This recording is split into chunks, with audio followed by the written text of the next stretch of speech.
దివ్యవాణి TV ప్రేక్షకులందరికీ శుభోదయం. యేసుక్రీస్తు పరిశుద్ధ నామంలో ప్రియులారా, మీ అందరికీ స్వాగతం, సుస్వాగతం. గడిచిన దినమంతా మన ప్రతి అవసరంలో ప్రతి క్షణము మనతో ఉండి మనల్ని నడిపించిన ఆ పరలోకపు తండ్రికి మనస్ఫూర్తిగా వందనాలు తెలియచేద్దాం.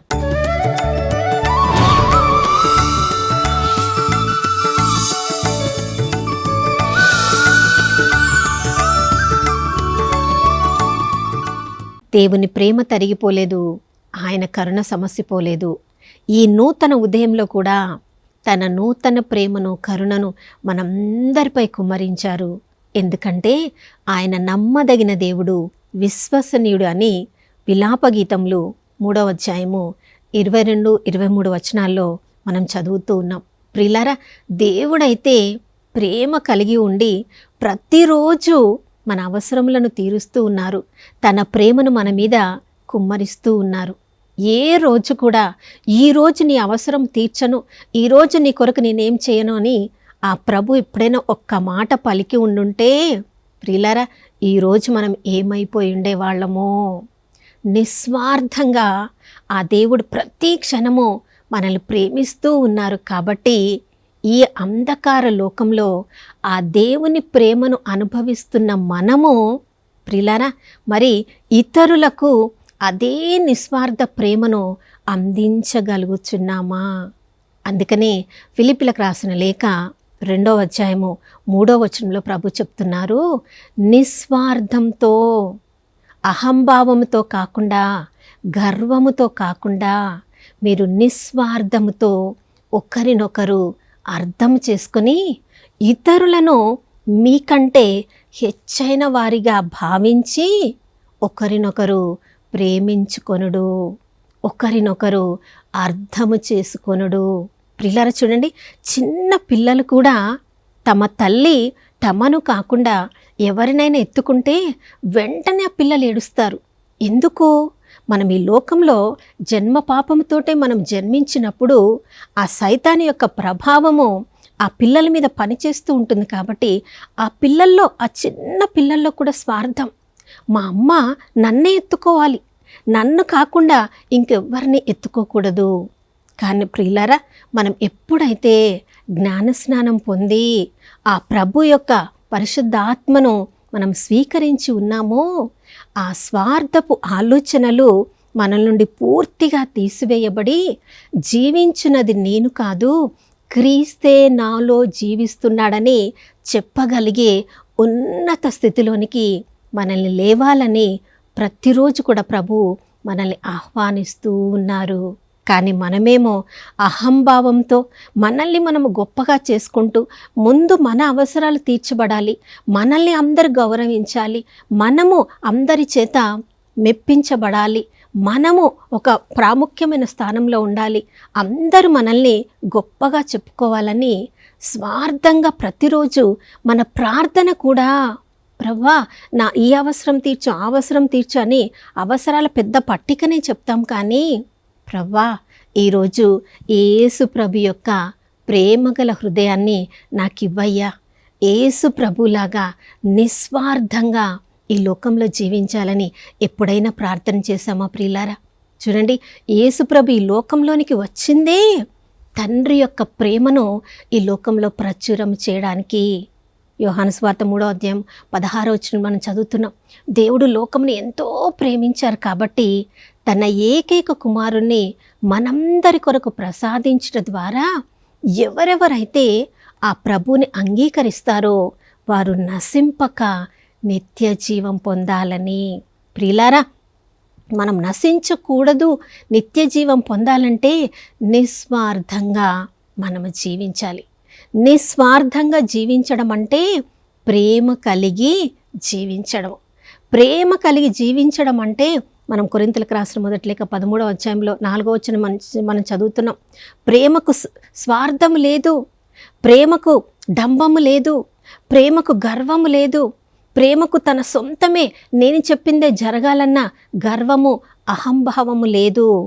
కానీ ప్రేమ కలిగిన లక్షణాలు నిస్వార్థంగా ఉండే లక్షణాలు, ఇతరులను మన్నించే లక్షణాలు, ఇతరులను అర్థం చేసుకునే లక్షణాలు, ఇతరులకు దయ చూపించే లక్షణాలు. ప్రియులారా, యేసుప్రభు జీవితాన్ని మనం గమనించినప్పుడు యోహాను సువార్తలో ఎన్నెన్నోసార్లు మనం చదువుతున్నాం.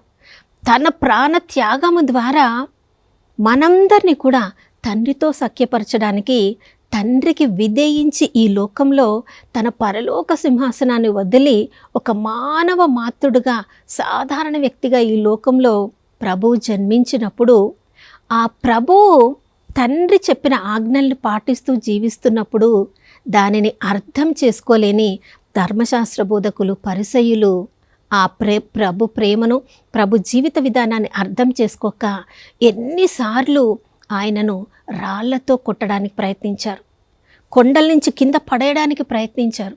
ఈయనకు దయ్యము పట్టింది అన్నారు. బెల్జబూల్ వలన ఇతడు దయ్యంలను వదలగొడుతున్నాడు అన్నాడు. ప్రియులారా, ఎంత కఠినమైన మాటల్ని వాళ్ళు పలికినప్పటికీ కూడా తిరిగి వాళ్ళని అదే కఠినమైన మాటలను అనకుండా, మీకు సత్యము తెలియదు, సత్యము మాత్రమే మిమ్మల్ని ప్రేమగల వ్యక్తులుగా, స్వతంత్రులుగా చేయును అని ప్రభు ఎంత ఓపిగ్గా ప్రియులారా వారికి చెప్తూనే ఉన్నప్పటికీ కూడా అర్థం చేసుకోగలిగిన వాళ్ళు మాత్రమే నిస్వార్థంగా మారి ఆయన శిష్యులుగా మారిపోయిన వాళ్ళలో నికోదేము లాంటి గొప్ప పరిసయ్యులు ఉన్నారు.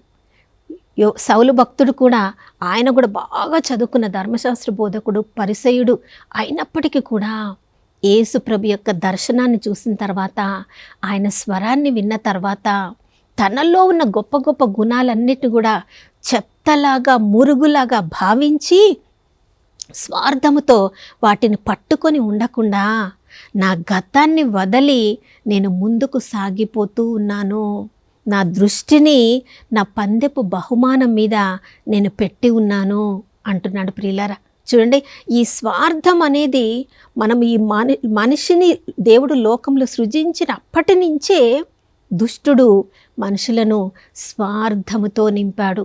ఆదాము ఎవ్వమ్మను దేవుడు చేసినప్పుడు తోటకు యజమానులుగా, ఈ లోకాన్ని పరిపాలించే వాళ్ళుగా దేవుడు వారికి అధికారం ఇచ్చినప్పుడు, చూడండి, సైతాను వాళ్ళని మోసపుచ్చే మాటలతో వాళ్ళని మోసపుచ్చినప్పుడు, ఈ యొక్క పండుని మీరు తింటే మీ కన్నులు తెరుచుకుంటాయి, మీరు దేవుడి వల్లే అవుతారు అంటే, దేవుడు తన నిస్వార్థ ప్రేమతో వాళ్ళని ప్రేమించాడని వాళ్ళు గమనించలేకపోయారు. ప్రియులారా, ఆ దేవుని యొక్క నిస్వార్థ ప్రేమను వాళ్ళు అర్థం చేసుకోలేకుండా సైతాను యొక్క మాటలను అర్థం చేసుకొని, ప్రియులారా చూడండి, ఆ దేవుని నుంచి శాశ్వతంగా వాళ్ళు దూరం అయిపోయారు. దేవుని సన్నిధి నుండి గెంటి వేయబడ్డారు.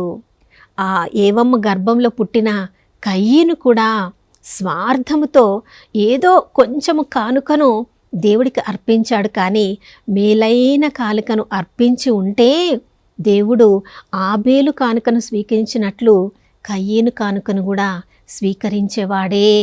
కానీ స్వార్థముతో ఏదో చిన్న కానుకను అర్పించినప్పుడు దేవుని ప్రేమను, దేవుని హృదయాన్ని అర్థం చేసుకోలేని కయ్యను స్వార్థంతో తన సొంత రక్తాన్ని, తన సొంత తమ్ముడిని, సోదరుని చంపడానికి కూడా వెనుతీయలేదు.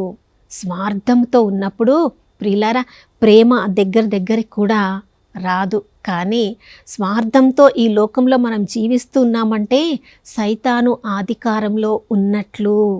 యేసుక్రీస్తు ప్రభుల వారు ఒక్కరే నిస్వార్థ ప్రేమతో ఈ లోకంలో అందరినీ ప్రేమించారు. కాబట్టి సిలువ మీద వ్రేలాడుతున్నప్పుడు తనను హింసించిన వాళ్ళని, తనని అవమానించిన వాళ్ళని, తనని సిలువ నుండి దిగిరా అని సవాలు వేసిన వాళ్ళని, తన ప్రక్కనున్న దొంగవాడు కూడా అతని సవాలు వేసినప్పటికీ యేసుప్రభు అందరినీ అర్థం చేసుకున్నారు. కాబట్టి తండ్రి, వీరేం చేస్తున్నారో తెలియక చేస్తున్నారు, వీరిని క్షమించండి అని ప్రార్థన చేయగలిగారు. ప్రియులారా, మనందరి జీవితంలో ప్రతిరోజు కూడా ఎంతోమంది స్వార్థంగా ఉండే వాళ్ళని చూస్తాం.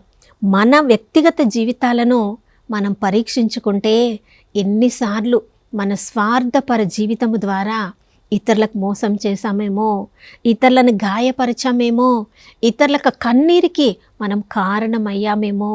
దేవునిచే మొదటగా ఎన్నుకోబడిన ఇశ్రాయేలు యొక్క రాజు సౌలు రాజు. సమూయేలు మొదటి గ్రంథం 15వ అధ్యాయంలో మనం చదువుతున్నాం.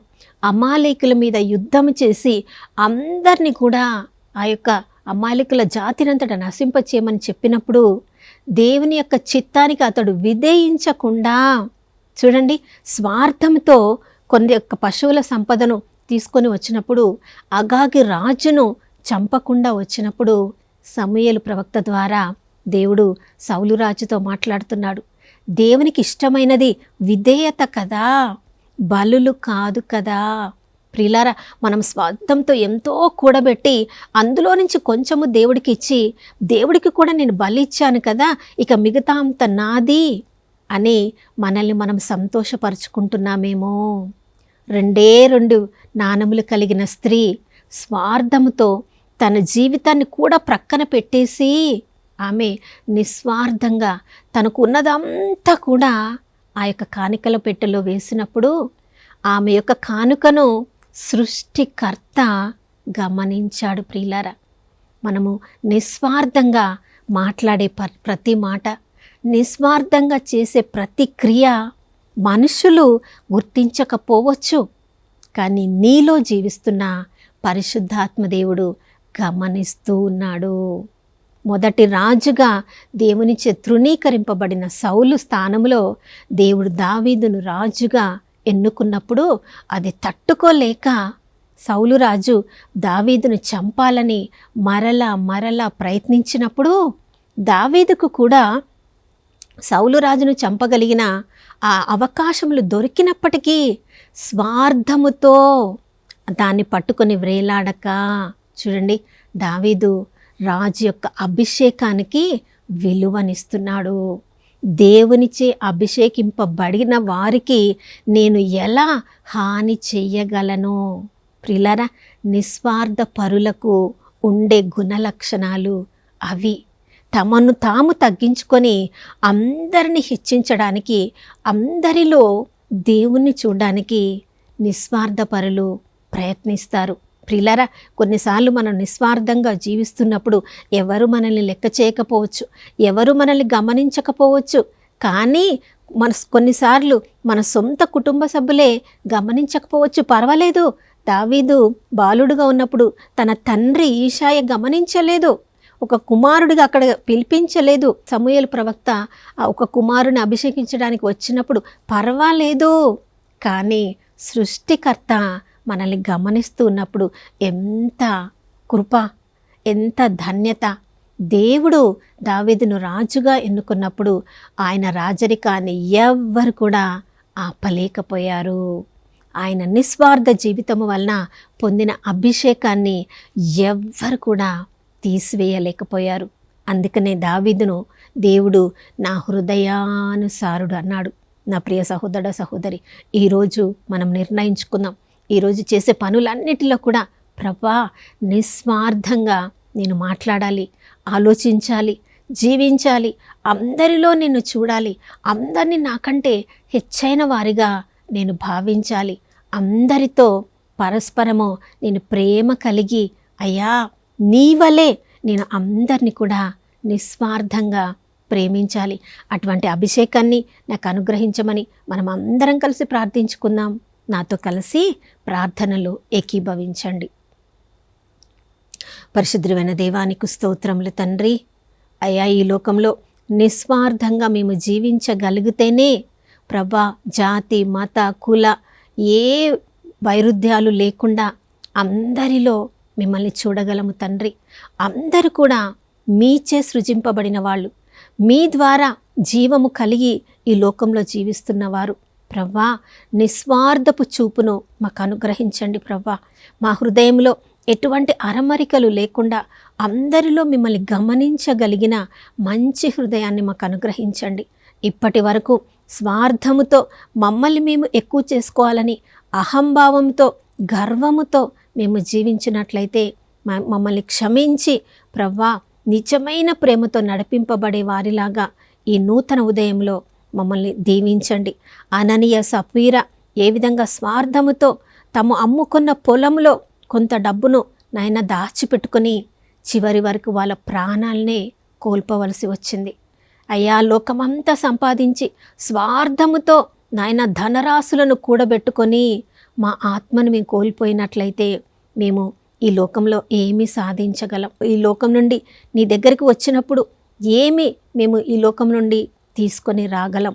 కాబట్టి ప్రభువా, ఈ లోకము కొద్ది కాలమే, ఇది నిరంతరమైనది కాదు అని సత్యంలో మేము జీవిస్తూ నిస్వార్థపరులాగా అందరికీ ప్రేమను పంచే బిడ్డలాగా మేము జీవించడానికి నూతన అభిషేకాన్ని అనుగ్రహించమని యేసయ్య పరిశుద్ధ నామములో అడిగి వేడుకొనుచున్నాము తండ్రి, ఆమేన్. అపోస్తుల కార్యములు 20:35 ఇచ్చుట పుచ్చుకొనుట కంటే ధన్యం అని చెప్తుంది. కాబట్టి ఈరోజు ధన్యమైన వారంగా మనము జీవించాలంటే ప్రేమను కావచ్చు, సహాయాన్ని కావచ్చు, మాటల సహాయాన్ని కావచ్చు, ఏ రకమైన సహాయాన్ని కూడా ఇతరులకు ఇచ్చుట ద్వారా ధన్యమైన వారంగా నిస్వార్థపరులంగా ఈరోజంతా జీవించుదాం. మరొక నూతన శుభోదయంలో మనం అందరం కలుసుకునే వరకు దివ్యవాణి టీవీని వీక్షిస్తూ ఉందాం. ఇమ్మానుయేలు, దేవుడు మనతో ఉన్నారు.